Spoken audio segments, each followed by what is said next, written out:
as the title says, don't overlook a camcorder.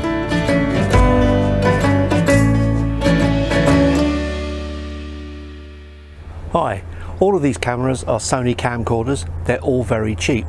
And to be honest, they do a great job. I choose my camcorder according to the sound that I want to get. So for instance, this one is the cheapest one, and this is, I think it's called a 405. And the thing about the 405 is it has no sound input. So if I want really good sound and I want something that's pretty small and very light, what I do is I take this one out and I use a little pocket recorder with a lav, and I record it separately and then put it on later so the sound doesn't suffer, and I've got a really light setup. The second one up in this tier of cameras is this one, which is I think it's called the 450, the CX450, and this one is the one that I use if I want to put the lavalier directly into my camera, because this one actually has a little input on the side, so I can put sound straight onto the camera, and there's going to be no syncing whatsoever with this camera. There's nothing on top to mount a microphone, so it's got to be a lavalier with this one. So this is my portable setup, which I would use while out and about if I want to record myself. If I want to record other people, then I turn to this one, which is the CX625, which not only has its own sound input, but it's also got a little thing at the top here, flippy, and inside the flippy you just put your microphone and it sits on top. I can use a shotgun with this one. Excuse all the planes, it's like a madhouse here at the moment, and the sound goes directly into the camera, just like this one, the 450. This is a great camera too, actually, very good. And for really posh stuff, I don't use any of the CX cameras, but I use the AX camera that I'm using now, which is the AX53, and this one is absolutely superb. These cameras are, I think, overlooked on the internet. On YouTube, I don't see a lot of information about the CX range of cameras, the camcorders, the cheaper things. Now, just one thing I want to show you that I do with my cameras is, first of all, I have this lovely Sirui setup where you can just unscrew your camera and take it off, and here it is. It's a little tripod. But not only is it a tripod, all my cameras have got these brackets on the bottom, so they all go on, and I can attach very quickly to there, and then I've put a little ball head joint on there so I can angle the camera, and I've now got choices of what I can do with this thing. I can use it as a stand thing like that. I can have it extended like that with the legs, and have it extended so it's looking at me like that as a selfie stick. Or if I want to go mad, I can actually unscrew it and make it a bit longer and put it out like that if I want to, which is great. So it's quite a way away from me, and then when I'm carrying it around, I can easily just do the thing up, and when I'm not using it, I just fold the camera away. So what I do is I either take the camera off the top and pack it away, or I just fold it like that and hook it onto a belt or something, or just carry it around like this. The Sirui grip isn't the lightest grip around, but actually the reason I use it is it acts as a great balance. What I do actually is I pull the legs out like that, and now it balances just about there. So that makes it very lightweight to carry if you're just using it like this. Or if you want to angle it, you can walk along with it like this, and it's fine. They've got stabilization built in, which is great. Another little trick I need to show you that I do is, you've probably noticed already that I'm using, let's just set this up so that it stands up properly. You'll probably have noticed that I'm using a funny lens hood. What this is, it's a series of rings, and they come apart and you can just screw the thing off. Now, I use these because you can change how much you need.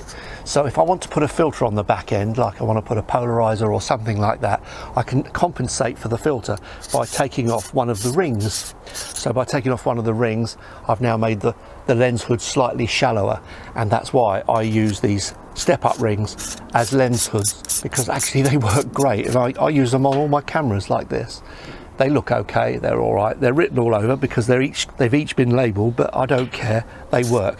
And they're not inconvenient, and as I say, you can make the lens hood as large or as small as you want it to be, depending on what filters you want to use, and to get it on as quick as that. So I'm going out for a walk. I'm going to show you what one of these cameras can do. I could, if I wanted to, take the very light one and stick that one on there and use a separate recorder, but I don't want to be messing around with syncing in post for a YouTube video. So what I'm going to use is the CX450, and the reason I'm going to use the 450 is I'm going to put a lavalier directly into it, and I can walk along the road with this thing, turn the lens round, and I can do a little bit of a vlog. Actually, it needs angling, so let's just angle it and show you. And I'm gonna do a little bit of a vlog with the 450. So it's the middle one. I've got this one, no sound. This one has its own sound and a mount for a microphone, and then the Poshy, which has everything for me, which is what I'm using to make this video. So this is the one I'm going to use. It's dead light. If I want to make it lighter, if I hold it in the middle, this counterweight, this acts as a counterweight, and it's dead light to carry around. So I'll show you now what the CX450 can do, all for a price of £220. This is a great camera. Oh dear, trees come down, it's blocking the path. It's a big one as well. Look at that, all the way across the path and cross into the bush on the other side. Quite a big tree, that. One advantage of using a camcorder as a vlogging machine is the fact that it actually has an aperture. That means you can set that shutter speed to 100th of a second, and while it's set to 100th of a second, the aperture will take care of the exposure for you. Actually, it's both a combination of the aperture and the ISO, but you've got much more range than you have with a GoPro. So for instance, here's a shaded area on the ground, and if I now go into a sunlit area, you'll see that the exposure does actually change. Now what that's done is it hasn't changed the shutter speed, it's changed the aperture and possibly the ISO. The stabilization also isn't too bad with this camera because it has two types of stabilization going on. One is the lens, which moves about in its housing, so that compensates by moving around for your hand movement, but also it's got in-camera stabilization as well, and it's got different modes. So hopefully the stabilization in this camera is virtually matching up to a GoPro. Having a nice big screen allows me to adjust exposures and things, and I can see it plainly on there. It's got a bright setting, which is easily seen. And for sound, I'm recording on a lavalier, which goes straight into the camera. So this is still a very portable setup, which is great for just walking around and taking quick shots like I'm doing now.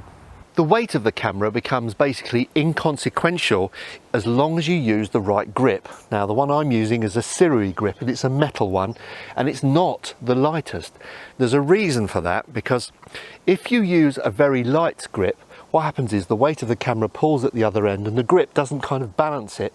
But what I'm using is this thing with its legs slightly extended, and so the weight of the thing itself is counteracting the weight of the camera, which is actually very low anyway because it's mostly all plastic, this camera. And that way you really don't feel the weight of the thing overall because it's balanced in your hand. Also, the extra grip, the extra weight on there, what it does is it does actually help with the stabilization as well, because this is easier to hold still than my GoPro is on a plastic grip. Another big advantage of using a camera like this is the fact that you can go from a shot like this and very quickly go to a totally different shot like that, although this is hard to hold still because I'm just holding it on the gate. But you've got a massive zoom. I can actually go further. When you look at that, that's a long way away, and that's actually the standard lens as it looks there, and you see you don't get anything like that with a GoPro. So far I've shown just a few of the advantages of using a camcorder on the go. They're light, as long as you balance it, they're absolutely easily carried around. The aperture does change for your exposure, so you can stick that 100th of a second on and stick with it, and it's fine. It also has a fantastic zoom. It also has a good input for audio. I'm going straight into the camera with a lavalier. The screen is bigger than a GoPro, so I can see what I'm doing. Even better, I can turn it around and look at it and see myself there in the screen, which is fantastic. And if I see something I don't like, I can just go over here, flick and adjust it on the screen. So there are quite a few advantages to using a camcorder when you're out and about. Now what I'm going to do is I'm going to go to the local pond and show some examples of me filming where I'm only going to use two positions. I'm not going to move, and take some shots there just to show you the variation that you can get with this lens and this camera from one place only. Actually two, but basically what I'm saying is when you're just sitting still taking pictures of the area. Oak trees in the making there. This is where all the bikers stop to have a cup of tea or whatever. Nice and quiet at the moment though. So I've just arrived at the local pond and I'm going to choose two places to sit. I'm not going to move and I'm just going to use the lens, the exposures, the apertures to control everything I do just from the two spots that I choose. So I'm going to be filming just from that spot there and that spot on the other side of the pond. Actually, that spot on the other side of the pond is going to be quite difficult because the sun is into my eyes, whereas on the side it's behind me. So over there, I'm hoping the lens hood will do its work for me.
Hoping that this video has shown you exactly what this camera can do as opposed to something like a GoPro. It has a few advantages actually, in that it's got a fantastic zoom lens. It's a Zeiss lens. It's got pretty good stabilization. The exposure controls are good. They're kind of semi-automatic, semi-manual. So for instance, if you adjust the shutter, you can't adjust the aperture. If you adjust the aperture, you can't adjust the shutter, but actually it works and it's quick. Nice big screen, it's flippy, you can see yourself, I can see myself in the screen now. The screen can be brightened up for daylight. It's got a lot going for it. And this camera sells for just £220 with its own input jack for sound as well. It's a great combo, works well for me, and I think well worth trying out. So don't ignore the camcorders, they're pretty good. I hope you enjoyed this video and I hope to see you next time. Don't forget, subscribe and then you'll get notification. Cheers for now.